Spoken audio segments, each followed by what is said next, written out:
Welcome to The Link. My name is Lee Woodmansey, and I'm the campus minister here at the Baptist Collegiate Ministry at the University of Arkansas at Fort Smith. Right now, you're catching us in episode 31 of The Link. If you're unfamiliar with what The Link is, it's a podcast we produce here, and we really want to get students connected with one of three things. Firstly, we want to get them connected with topics of theology and the outworkings of that theology. We want to get students connected with pastors and staffs of churches in the area.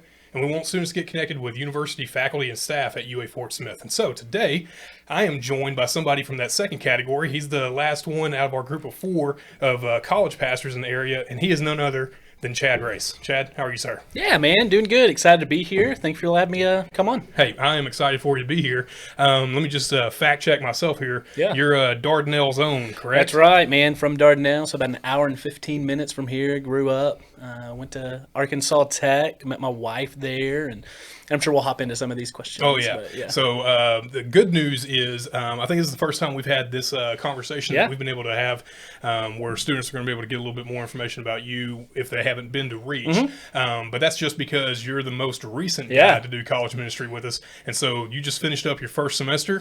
Finished up first semester. In the middle of 2020. Right. Yeah. Good timing. You know. Well done. Yeah, I came in April with COVID, not like in my body, but like as COVID was hitting, I came in at that same time. So it was great. Rock on. Well, hey, let's not delay any longer. Yeah. Give us a little background information about where you're from, how many kiddos you got, married, all that good jazz. Yeah, so like we said, from Dardanelle, went to Arkansas Tech there in Russellville. And you are a wonder boy. I am a wonder boy. I was a sand lizard and a wonder boy. Wow. So, yeah, unique mascots in my life. Sand lizard. Sand lizard. Yeah, I don't know where it came from.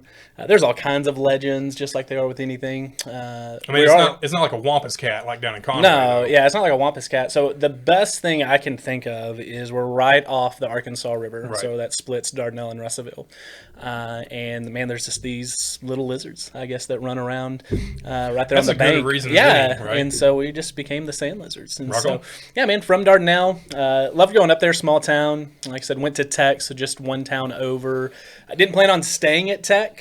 Met my wife, though, at the BCM, actually, as a matter of fact. There. Who was the campus minister then? Daryl Ray. Daryl Ray. Yep, Daryl Ray. Shout out to Daryl Ray. Daryl Ray used to be campus minister here. Yeah. Back in the early 90s. Yeah, he was. That's right. And so he had moved on to Tech, and man, loved Daryl. It was a great time. Like I said, met my wife there. We married a year later after we met. What year was that? And that would have been 2012 that we got married. And stayed there at Tech, just working part-time, going to school, all of that stuff. Found out a year after, right around our year anniversary, we were pregnant with our son Elijah. That was not planned. And so exciting times. Yeah, right? But we were pumped and we were excited about it. And moved on. Actually, at that point, got a job offer at a church in Clarksville, First Baptist Clarksville. Offered me the job to come be the student pastor, which, finances, newborn, family was like absolutely. And so went to Clarksville for a stint and was full-time at Tech Online. We had Elijah. Things were going really well. Stayed there for a number of years. What was your degree in at Tech? At Tech, I got a professional studies with an emphasis in emergency management. Right. And so at the time, moving back a little bit, I wanted to be an architect. Like that was my plan. I know we'll get into call to ministry and all that stuff in a little bit, and so we'll save that for then. But the plan at Dardanelle, all throughout high school, was I want to be an architect. I want to go to the University of Arkansas, and that's what I want to do. The Fay Jones School of Architecture, right? man. And so the last minute pretty much decided I'm going to go to Arkansas Tech, get some basics knocked out, and then I'll transfer up and start that degree. Wise. And so just through a process of multiple things, which again we'll get into, ended up staying there. And so, yeah, man, it's a little bit about me. Gotcha. And so you and your wife have been married for what, 10, 11 years, something like that? 8 years. 8. I can't math. Yeah, 8 years. I know. Numbers are hard. And so been married 8 years. Like I said, we have our son Elijah, and he's 6 years old. And then years later, we had our little girl Eden, who is 3. She's about to turn 4 December 27th. Nice. So, yeah, coming up. Yeah, so this is actually being filmed about a week or so before Christmas. And I think it's going to go live like at the end of January. Sweet. Yeah, by that time, Yeah, she she'll be 4 years She will old. have had her birthday. I made the Yeah. mistake of in a previous recording talk about my children, 7, 5, and 4. But my youngest was about to have her 4th birthday. Yeah. And I said that we're about to go from 3 to 4, and I realized instantly, like, people are going to think we're going to go from 3 to 4 children. Yeah. Let's be clear here. Yeah. Let's just make sure that Right. we're on the right timeline there. So you have this degree in emergency management, and you've used it. None. Oh, good. Yeah, good. absolutely That's awesome. none. That's Yeah. awesome. And so that was part of that transition again, kind of getting into the call of ministry when I knew that was going to come about. Priorities change at that point. Yeah, and I knew seminary was going to be in my future, and so knowing seminary was going to be in my future, I was like, man, I just need a bachelor's degree to get into a program. Get rolling from there. And so, emergency management did interest me at the time, and so I love the things that I learned, but I haven't used that. Hey, at least you got that degree. Yeah, Get got that degree. sheepskin. That's right, man. Rock on. Well, hey, how about we just transition there to actually talking about what your official role capacity is at Grand Avenue? Yeah. I think a lot of people are just going to know you as the Reach guy, and if students aren't aware of like the difference between Reach and Grand and how those entities work, explain that for us real quick, just that way we can know how you actually function in that world. Yeah, for sure. So I'm the college pastor at Grand Avenue Baptist. And so that entails a couple of things. One is Reach is an RSO, so it's a registered student organization here on campus, and we want to be a part of this campus and to love on this campus. But with that, also, obviously we have our church ministry. And so a lot of what I do is yes, college, but really just young adults in the area. And so Reach is the college ministry at Grand Avenue Baptist, but any young adult in the area is certainly invited into that. We have a number of people who are not technically in school, but they fall in that age range. Right.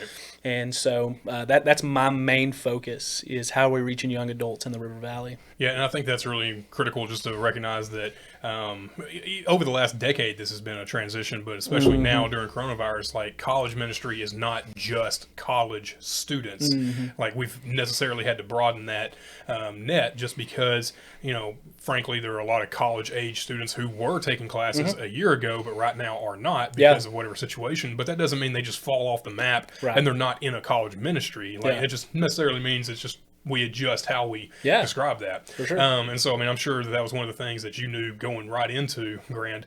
So how long have you been there since? So mid-April, got the job and was just kind of going back and forth. I was in Hot Springs prior to that and went back and forth for a little while until the last week of May. I officially got here. Gotcha. Boots on the ground. So how long have you worked with college students in general that, call to ministry? What was that like, in as much detail as you want to give? Because, there's clearly some markers of where you were heading one direction and then the Lord changes your direction. So tell us about what that was like. Yeah, so I'll just talk call to ministry and then ministries throughout my time up until this point, if that's cool.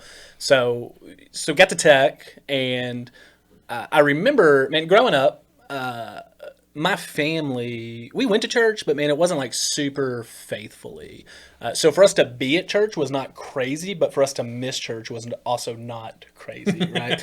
And so growing up kind of in that household, that's just how I viewed life as a Christian. Was you go to church when you want to, and if you're tired or can't make it, like that's not a big deal, right? But man, the Lord just over time got a hold of my heart, and I knew like, man, there's more to this. And so, man, by His grace, He just gave me a passion and desire to be in church, to be learning, to be growing, to ask good questions. And so throughout high school, man, I certainly had rougher patches, but man, I really feel like God just worked on my heart during my high school years of just growing closer to Him and understanding what it meant to follow His Word, what it meant to study His Word, how to study His Word, and really that is to say I had a lot of questions. I had a ton of questions. And just my personality, if I have a question, like I want to know the answer. And so I was, just seeking out answers. I think my student pastor at the time just kind of recognized some of those things.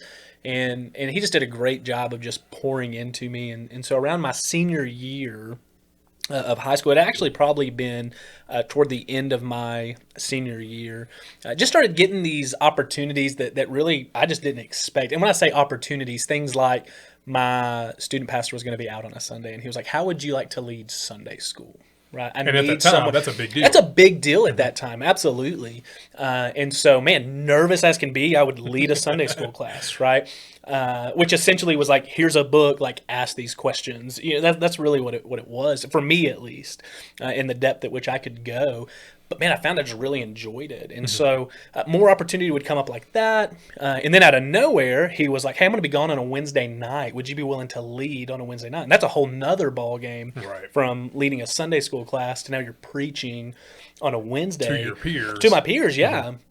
And so for that, it was really like, oh, like, can I do that? Like, am I even allowed to do that? You know what I mean? Like, are we going to get in trouble here? And so, man, had that opportunity. And I remember just the study and the preparation and those things. I just really enjoyed that. Now, at this point, I'm not thinking ministry at all. But I'm thinking, how long had you been a believer at this point? So I came to faith when I was 9, and so I had been a believer for a while, but being serious for a couple of years, maybe just a year even at that point, and that's where those questions really started to arise. And again, I think my student pastor noticed that. Yeah. And so I get to college, as I said before, aiming at being an architect, and then more things just start happening. That seemed at the time small, but I look back and I see the Lord just orchestrating some things. The BCM, I got asked to be on certain leadership roles in the BCM, and I'm questioning, like, why am I being asked to do that? Like, why would I fit that role well? And Darrell Ray played a big part. And so throughout all of this happening, little by little, more opportunities to teach in certain settings, more opportunity to speak to my peers. And I start to feel like, man, I really like this. And so being myself, I have questions. I started asking, what is a call to ministry? Because that's all I knew, is people would say they were called to ministry. But no what does that mean? Actually explained it. Yeah, like, is there like a vision that these people get, Like, is there something that's just all around? Do the clouds open? Like, what happens? Because that has not happened. But I enjoyed doing this stuff. And so I started asking the questions of pastors I knew and ministers I knew and just great spiritual leaders in my life of, like, what does that look like? And so throughout all of that, I'm wrestling, and I'm starting to feel like that could be. I remember I had a communications class, and so we're basically just giving speeches all the time. And my speeches just typically came back to my faith in some form or fashion. Yeah. And I remember my speech teacher, who was a believer, pulled me aside one day at class, and I'm like, man, he's going to tell me I'm failing, like I probably just need to stop talking about this stuff. And so I'm just wondering, like, what's going to happen? And he asked me, he said, hey, our church needs a college pastor. They need someone to come in, and they've asked me to kind of help head that up, and I would love for you to come and help me. And he went to of course, I was just a town over, and so I was still faithful to First Baptist Dardanelle, where I grew up. But I'm starting to think... Did you live on campus at Tech? I did not, okay. Yeah. Didn't live on campus, but still faithful to First Dardanelle. And so that there just sparked all the more questions. And so really began to wrestle, is this something that could happen? And just through a series of events, even... growing up, public speaking for me, one of my biggest fears. And so I even start to see, like, personality changes. You know what I mean? Just did not want to give speeches in high school, anything like that. Now I'm desiring as I'm studying God's word of, like, man, I want to teach people this. Like, I want people to hear this. And I feel like I need to tell them. And so I start noticing those type of changes. And so that's really where I felt the Lord just starting to kind of pull to say, hey, this is the direction I'm taking you. And I wrestled with that for a little while, but over time certainly realized it was right about the time Katie and I were getting married. That's a talk we're having, because we're about to get married, right? And so I'm like, hey, I feel like this is... I'm going to be dragging you along. Like, if we're going to get married, like, I feel like I need to bring you into this. Of, like, this is a calling that I'm starting to feel in my life. And certainly she was supportive. And so, man, just got called in that way. And to kind of summarize the rest, I spoke a little bit earlier. We get married a year later, knowing that ministry's going to be something likely going into. I get offered a job full-time as a student pastor in Clarksville, Arkansas. And it was student and college. And so there's a small college there in Clarksville. So I worked with 6th through 12th grade and all the college students who would come, and loved it, really, really loved it. Transitioned about 3.5 years later to Northwest Arkansas, ended up in Prairie Grove, and then ended up at First Baptist Prairie Grove as just a student pastor who was trying to reach college students the best we could. A little different, being it's not that far from Fayetteville. If you're in Prairie Grove going to Fayetteville, it feels like nothing. If you're in Fayetteville going out to Prairie Grove, it feels like a 2-day drive. Yes. And so we just found, man, just a difficulty of college students coming in. And there's nothing wrong with it. There's a ton of awesome churches that have specific college ministries in Fayetteville and just Northwest Arkansas in general. And so stayed there for about a year. Our daughter, she was born premature, and premature enough that we didn't know 100% what her health would be moving forward. And so we were there a year and we loved it. And the Lord just opened up a door in Hot Springs, which is where my wife is from. And At First Baptist Hot Springs? Hot Springs Baptist. Baptist. Yeah, which is really confusing. There is a First Baptist Hot Springs and there's a Hot Springs Baptist. And so it was a Hot Springs Which Baptist. one's oldest? It would imagine be, first. Yeah, first is the oldest for sure. And so we got this job offer, not knowing the health of our daughter, knowing that family would be nearby. I felt like that was something the Lord was just opening up. So we went there, and daughter's perfectly healthy, everything. Man, Lord's just been so faithful in her life. You would never know that she was a preemie to the extent that she was. But we were there for about another 3 years. And then I got a call about this job. And it was funny. My wife and I we were talking one night. And when you're in ministry, like, we know this. Like, we just want, the answer is always going to be like, I just want to be where the Lord wants me. And I hope that that's true of my life. I hope that is a legitimate heart cry of mine. And not just something you say. Yeah, not just something you say, right? Like, let that be a legitimate heart cry of yours. But me and my wife, we were just sitting there talking one evening. And we're talking about that. And she was like, I know that, like, we just want to be faithful. And, like, I know the right answer and the good answer is, like, we just want to be where the Lord calls us. But if you just got to choose, like, what kind of ministry would you want to do? And I remember telling her, because I looked back at Clarksville from our years there. I was like, man, I love what we're doing. I was doing student ministry at Hot Springs. Right. And there with National Park College. Well, this was just students. This was just 6 through 12. Sorry. I didn't even, I had no college students in my ministry per se. Yep. And I remember telling her, like, man, I just miss college ministry. It's such a fun age. It's such a fun time. It's such a transitional moment. Sometimes I just miss college ministry, but I'm thankful and I'm happy where we're at.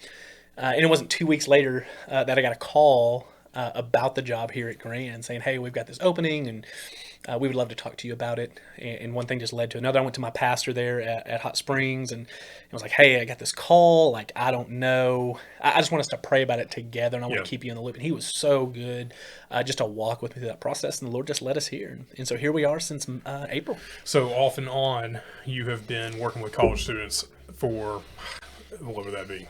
8 years, 7, 8 years, or so. What would you say, as succinctly as you can get it, what's the difference between working with youth, especially either older youth and college students? What would be, practical differences there? Yeah, so there's obviously a maturity difference. The depth at which you can go with a college student sometimes is vastly more than you can go with a sixth grader, right? And I love that. Like, man, I love middle school ministry. I love high school ministry. But there's just an obvious factor there of you're more mature. Right. And with that, with a college student, man, they are in that time frame of 18 to 26, 27 or so. I mean, those are major life-altering decisions that are being made in that time frame. And that's what I love about college ministry is you're getting to walk with people who are making those decisions to where, when you're in 8th grade, you may make some decisions that aren't the best, but you're going to be able to get over those humps in life, right? And you're going to be able to move forward. And not to say you can't do that between those ages, but these are decisions that are major.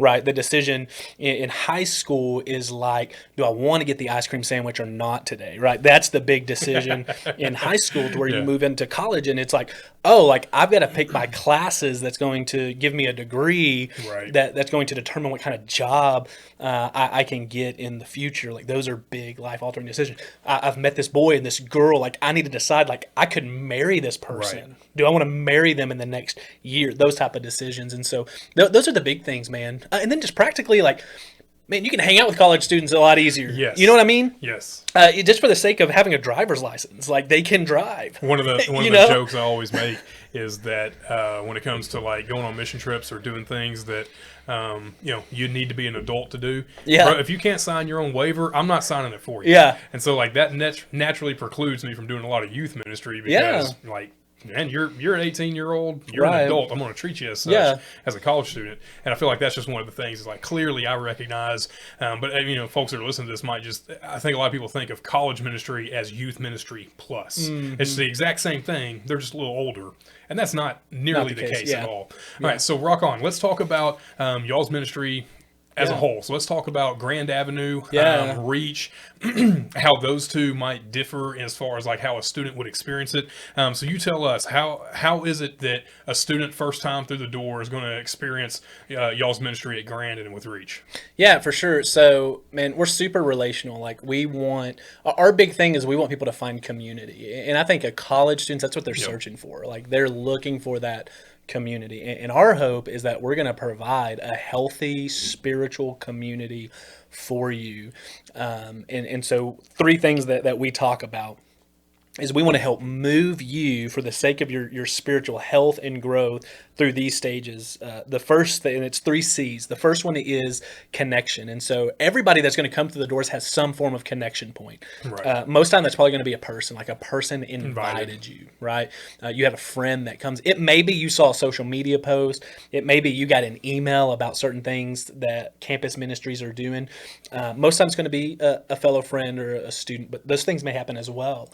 And so we look at what's their connection point, like, and how can we move you from just getting connected to being a part of the community? And that's what we want people to know. Like, we want to move you into the community.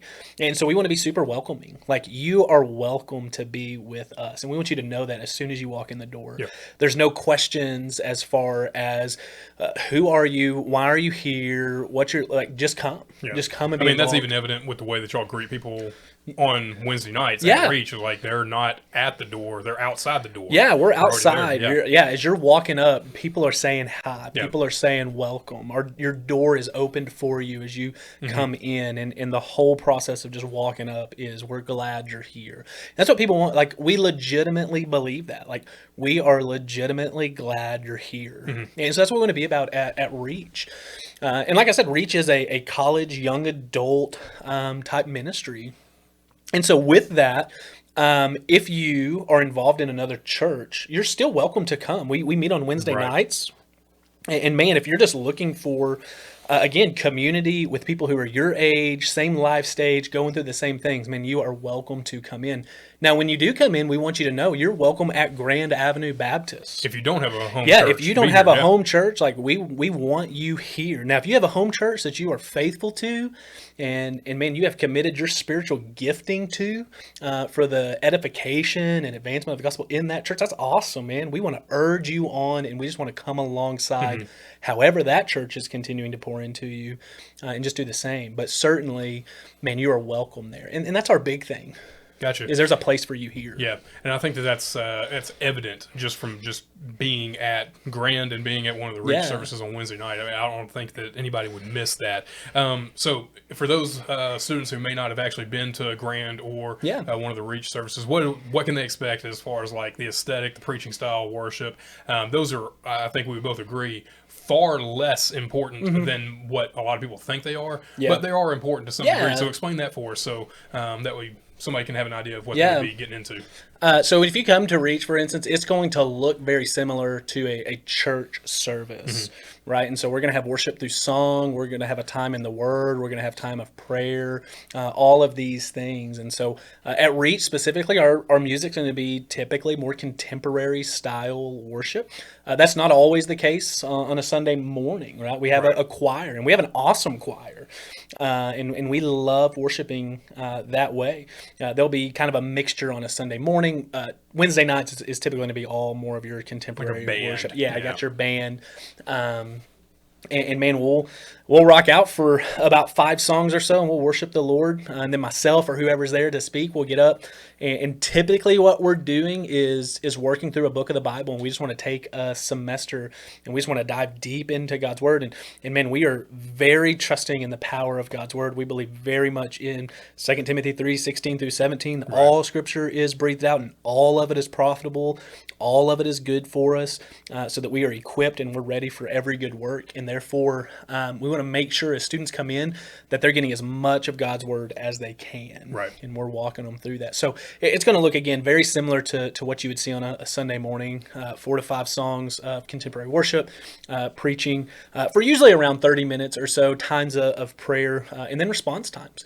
And that's our big thing as well is man, we want to be there for you for whatever questions you have, however you want to respond to the Lord each and every night. We're there for you as you walk through that. Yeah, I think one of the big things that, kind of harkening back to what you said earlier about your own why questions, I think a lot of times what college students who were previously engaged in church with a youth group or whatever, one of the reasons why they kind of falter in college is because they never had their why answered. They may have had a question answered and somebody may have given them some kind of response, but they never really had the why of it answered. And I know that you and, previous to you with Aaron Chastain took pains to make sure that we weren't just bloviating and giving these general answers. We're actually trying to provide something that's beneficial for someone who is a day one Christian, someone who's maturing in their faith, someone who's not a believer. And so, I just commend that's something that y'all really excel at. And I think that's really beneficial for students whenever they do that.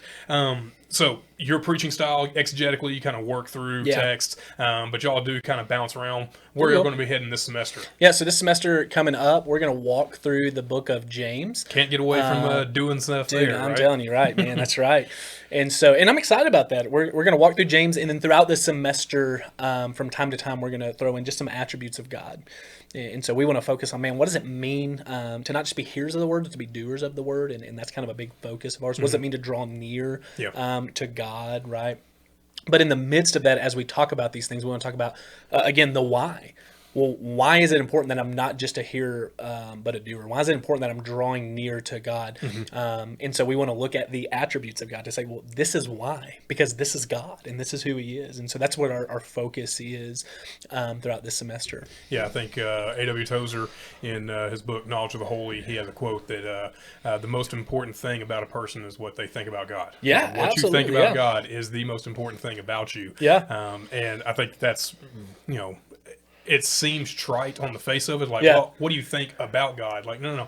What do you think God is like? Who is he? What is his attributes, his personality? I think that's, I think that's a great marrying between James and that. Rock on. So I'm looking forward to that for this semester. Yeah, man. So that being said, let's talk more about Reach. What is it that your ministry does that stands out among the others? Not necessarily like that y'all do well and everyone else is no good at, but like, what is it that makes Reach unique here in Fort Smith, at UA Fort Smith? What does that look like for you? Yeah, so, and like you said, I don't think it's anything that no one else is doing necessarily, but a huge emphasis for us is just small groups, man. So just coming on a Wednesday night, just coming on a Sunday morning, just setting and listening can be beneficial and is good and edifying, and I think we should be doing those things. But for those questions to be asked, for that real growth to happen, I think that happens in smaller settings. Right. And so we push really hard for people to be a part of what we just call Reach groups. And so, again, not to say no one else is doing that, but when I look at Reach, that's a major focus of ours, is like, if you're going to be a part of this community, if you're going to be committed, and that's really that last C I talked earlier about, connected to community. That last C is commitment. And part of that commitment is, man, I'm not just here anymore. It's not just a place that I come and I do have fellowship, but this is a place where I serve. This is a place where I'm truly involved. This is a place I don't want to miss. And I think a major way that leads to a commitment is getting a part of a Reach group. Yeah, and I think the next corollary question of that is like, well, how then does that unique aspect of the way that y'all do ministry, how does that impact the way that students worship Jesus?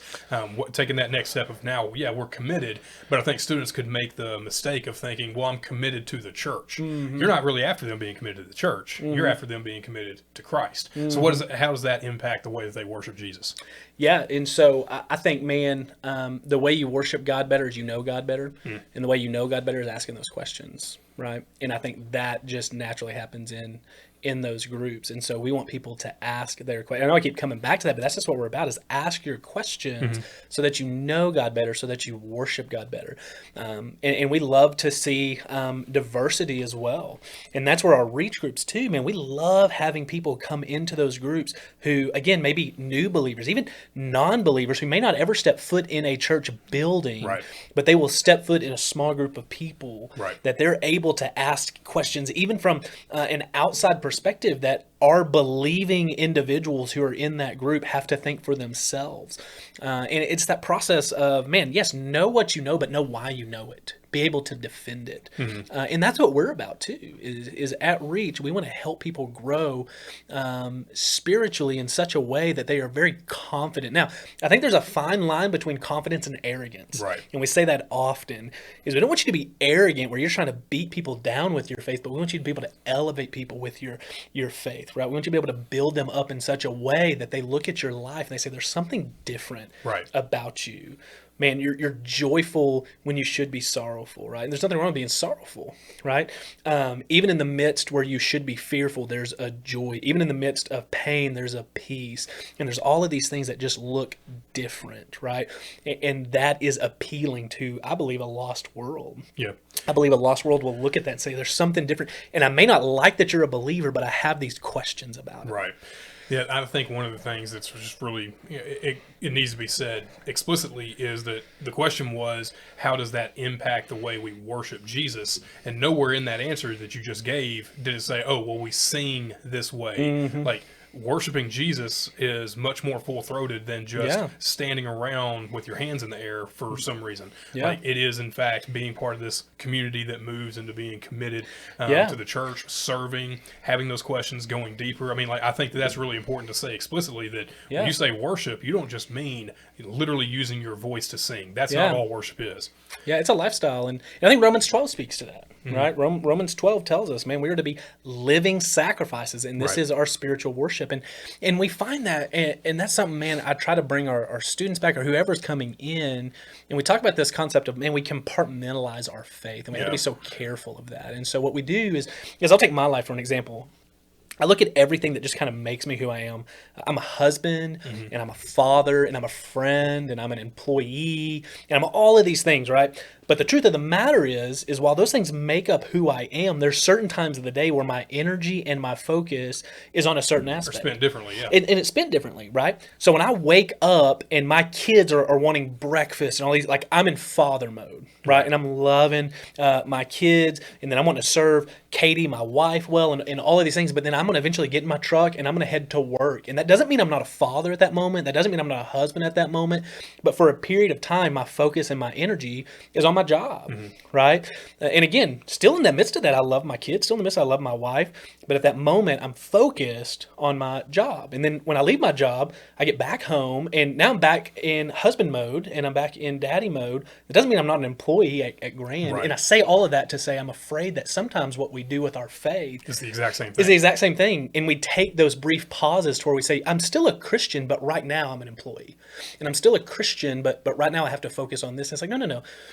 Your faith has to encompass every bit of that. So I'm a Christian father, and I'm a Christian husband, and I'm a Christian employee, and that's the commitment level that we're trying to get students to really grasp, so that when they do transition out of this, man, they've been trained exactly, and they're ready to say, man, I'm going to find a church that I'm going to be committed to, and my faith is going to encompass every bit of my life. I think that's one of the hardest transitions with college students. I think, if they, in between semesters, if they end up transitioning and transferring to another university, that can be jarring, but that transition of, like, now I don't have Reach, I don't have the BCM, because those things don't exist for college students after they graduate. It's called the church. And so having people set up to a point where they're mature enough to know how to make that next step is critical. And I also think that's also one of the harder things to do well. So, I mean, like, that's just the call in our lives. So, so with that being said, talking about transition, talking about how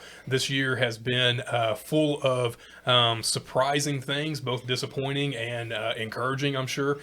What is something that you are encouraged for the future? Is there something you're looking forward to in the way that God's working at Grand and with Reach that's new. That's something that's been building for a while. It's kind of a culmination. What has you excited about doing ministry in the future? Yeah, so I'll speak to Reach specifically here for a moment. Man, in the past we've had leadership teams. We have had great people come through. I know the lead team that I inherited coming in was just incredible, of students that love the Lord and they want to serve the Lord well. And so we're looking ahead to say, man, how can we get more and more people involved in service areas? And so we've got some things that we're working on to where we say, man, if you're here and you're a part of this community, like, we have a place for you to serve. And I think that's just exciting because, again, that helps you get to that next level of commitment. And so we're just thinking through creative ways in which we have opportunity for people to serve. And so I think that's what a lot of people are looking for too, is they're looking for a community, but a big part of that community is like, I have purpose and I have essence in coming here, and there's a meaning for me coming here. And that's what we want people to know, is like, that's the beauty of the gospel too, and that's the beauty of God's plan, is the church coming together, right? And so we have to be careful to look at it and say, well, yeah, but I'm not a pastor, or I'm not this, or I'm not a minister, and so is there really a part for me? Absolutely, there's a part for you. You have a special gifting that the Lord has given you that I don't have, right? There's certain gifts that the Lord has given me, and I want to function well, and I want to play that part well, but allowing everybody to, one, find out what that is, find the part God has given you to play, and let us walk alongside you as you play it well. Yeah. Right. And I think that's one of the things, just frankly speaking, just to brag on Grand. I think I spoke with Scott Ward a couple years ago when he was talking about how what percentage of the church was actively involved in missions, not just serving in the church, but missions, whether it's for the fort or it's in the region or if it's international. And I'm certain I'm getting the number wrong, but I think he said something like 70% of the church, or 75% of the church, was actively involved in mission, not just serving, but mission. And I think that's critical. And in fact, about 4 or 5 episodes ago of the podcast we recorded with Cole Pennick, I'll link all that up in the video description. Me and him talked about churchmanship, and one of the main characteristics that we said when you're looking for a church is that they have to have a place for you to actively serve. And if they don't have a place for you to do that, you need to go somewhere else. And the fact that Grand has been running towards that for years, I think is laudable. It's something that we should celebrate in that, and that's not something that you've reached the zenith of. Like, no, that's just now built-in part of the culture, and that's just an expectation. Yeah, and that, I started speaking about Grand, but just to transition exactly everything you said, just to echo about Grand in general, it is, other than me, it's staffed very, very well, right? It really is. I mean, I look at our pastor, Brad Luter, who is just a great leader, and if you're listening, Brad, absolutely, should be brownie points, right? But he really is. I mean, he's a great leader. Like, we have a great pastor, and we have a great staff. The only knock against Brad is he's from Louisiana. He is from Louisiana. He's an LSU fan. LSU guy. But and I don't apologize for that, Brad, if you are listening. No, but I mean, I am. I mean, when I look at Grand, and exactly what you said is we have a staff that believes in that, and they believe in people's spiritual growth. We have an incredible children's pastor. We have an incredible student pastor. We have a great missions pastor, as you alluded to, a discipleship pastor that's one of the best that I've worked with, an executive pastor that is just awesome, right? And everyone else in between that makes this thing function. And that's another thing, man, just the team dynamic is great. I mean, I've worked at a number of different churches, and they've all been wonderful.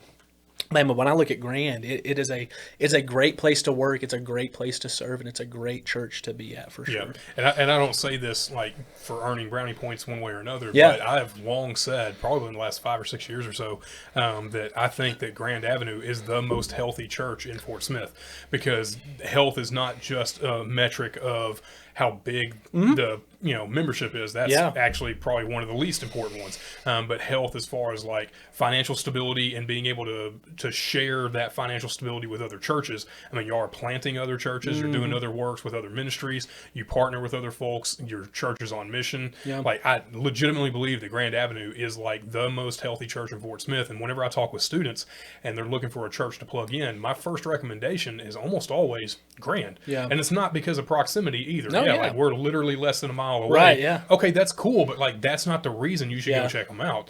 And so, I mean, I think that's just, clearly that's not something that happened because you showed up. No, it's been it's just all the way been from there. Jeff Crawford and Cats even before Brad. But I mean, that's just an indicator of how good a church that Grand Avenue is. And like, I'm extremely thankful for the way Grand has served Fort Smith. Yeah, and for sure. I know, when I got the call about the possibility of the job, just even calling around and asking people I knew, just being in the ministry world, people. Right. And I'm like, tell me a little bit about Grant. I mean, never a negative word. I mean, never one negative word. Yep. And again, there's except nothing, being LSU pastor. Yeah, that's true. Right. And we know, and I want to make sure I say this, there's nothing about that I'm trying to elevate the name of. Right. But the whole point of that is, man, Grant just loves Jesus. Right. And that's the point of it, is Grand wants the name of Jesus to be lifted above all else, right? And man, I felt that. And I think I can say that because I'm the newest staff member, right? Right. So I'm still the new guy in such a way that I have a little bit of that outsider's perspective looking in.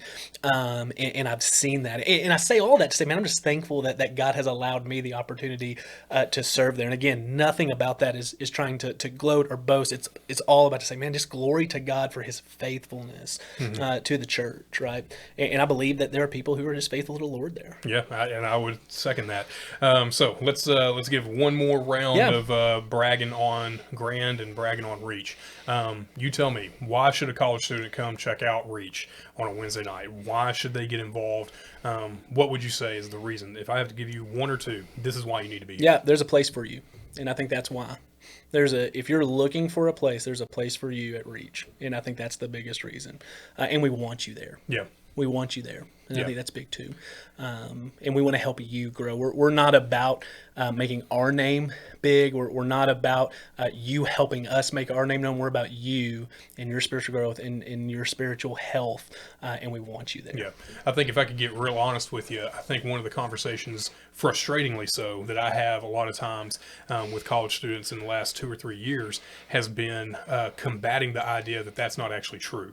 So a lot of college students would have this perception of like, well, Reach is the largest of the campus ministries, and like, yeah, so I mean, like, of course you need to go there because it's Reach. And I find myself constantly saying like, no, you don't go to Reach because there's a lot of people there. Yeah. Like there's a lot of people there because what they're doing is impactful. It's beneficial. Is it for every single person? Maybe not, but like that doesn't mean that it's not beneficial or that anything is inauthentic about the way that Grand Avenue or Reach specifically gets down. And I find that I'm frustrated when I have to have that conversation. But every time that I've had that conversation and a student goes to Reach, like I don't ever have to have that conversation with them again because they recognize that the culture that's been built about how there is a place for you is 100% genuine, and that's not just some slogan you throw around because you want to make people feel comfortable and put them at ease. Like that's genuine. Yeah, and I hope that's true, and I believe that it is for sure. Yeah, and I know that that may not be the most encouraging thing to hear in the sense of like that is an attitude that followed that perception of Reach. But man, I don't know why that is a pervasive idea. I legitimately don't. Yeah. So for what it's worth, man. I don't think it's there. I don't think it should be there, but whatever.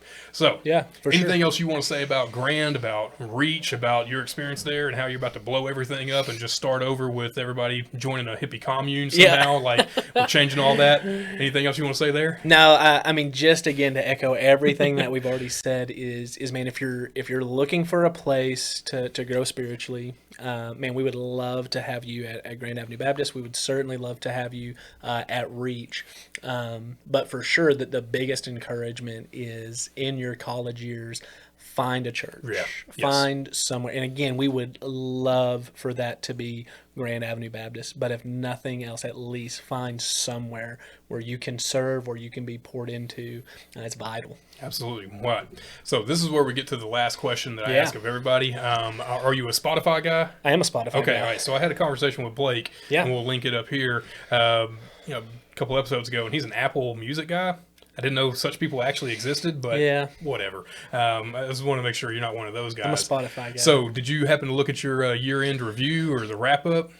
So I'm going to be 100% honest. I don't know if this means that I am technically like on a technology stance illiterate, but I couldn't figure out how to figure that out. Okay, cool. So maybe you can show show me you after this. Yeah, I looked and I tried, and just couldn't find it, man. Well, maybe they didn't have enough data on it. Maybe, They didn't collect right? enough on you. But either way, you don't have to have looked at that. I just want to know what's on your playlist. What are you listening to? Genre, band, music in general, podcast, whatever. What are you listening to? The more embarrassing, the better. Yeah. So, man, lately, King's Kaleidoscope has been a big one. Okay. Judah and the Lion has been a big band that I've been listening to. Is it, I'm assuming Worship, Judah and the Lion? Yeah, well, not really. Worshipful, maybe? I don't even know if that. Okay, cool. Yeah. So it's just more of like an indie band that I like. And that's kind of where I've been lately. It's kind of like alternative, kind of indie. That's just where my music's been. And, man, what I love, too, and this is what I like about Spotify, is I love that it will give you like the daily playlist, so things that you've listened to. Yeah. And that's just a great way to find new bands and to find new music. And so typically I just go through and look at the suggested stuff, and I'm trying to find things that I've never heard. And a lot of it I'm like, never again will I hear it. But a lot of it I do. I'm like, I like that. And so I just start adding that to my liked list, and then it'll just continually feed in new stuff. Even this morning, that's what I did is I went through and I found a little playlist of people I've hardly ever heard, but it was suggested to me. And loved most of it. Yeah. I couldn't tell you the name of the songs I listened to or the bands just because I had it playing in the truck. I was doing some sermon prep earlier and just had it in my ears. Yeah. But yeah, those are a couple of bands that I've been listening to. Podcast wise, like I love the Happy Rant. You ever listen to the Happy Rant? So the Happy Rant's one of my weekly. Piper. Yeah, Piper, with Barnabas Piper Barnabas and Ted Cluck and Ronnie Martin. So I listen to that a lot and enjoy that. I've got a couple of just pastors I enjoy, and they have certain little 9-minute clips or stuff. Gotcha. I'll listen to some leadership podcasts and stuff. Craig Groeschel type stuff. Yeah, I'll listen to that some. Carrie Nywolf. Stuff. Yeah. Okay, gotcha. So that's kind of what's on my playlist. Gotcha. So I have to ask the question because this has come up in the last 3 episodes we've done. Where do you stand on country music? I like country music. I literally like everything. And I'm not even kidding. I was having that conversation the other night. Katie and I had a couple over. And, man, when it comes to music, if it's good, I think all of it can be good. I literally think every genre That's can a very optimistic be good. I do. Vantage to hold. Yeah. I think every genre of music can be good. I think there's a lot in genres that I just don't like the style or anything like that, but there is good in every genre.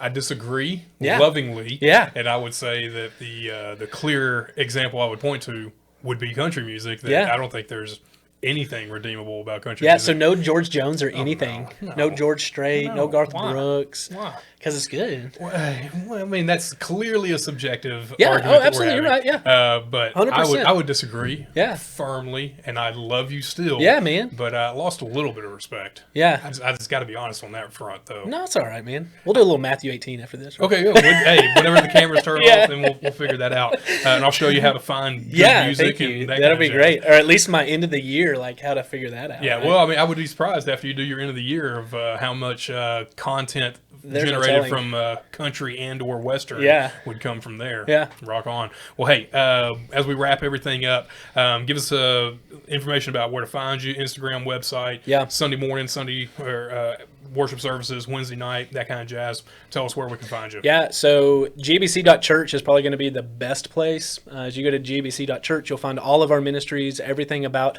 our church. On all of our social media, just at Reach UAFS, and you'll be able to locate us. Social media is the biggest way we get information out, for sure, by far the biggest way. And so follow us at Reach UAFS and GABC.church /Reach if you want to specifically look at our college ministry. Rock on. And we'll have all that stuff linked down in the description below. And then if you're listening to this on Spotify, it'll be down in the show notes as well. Yeah, man. Rock on. All right. So you got any other parting shots you want to throw out there before we bounce? Man, I just want to ask you this question. Uh-oh. You ready? I am. Favorite French fry from a restaurant? Okay. So bottom line, if do you separate out in the categories of French fries, or are we taking everything free for all? Everything free for all.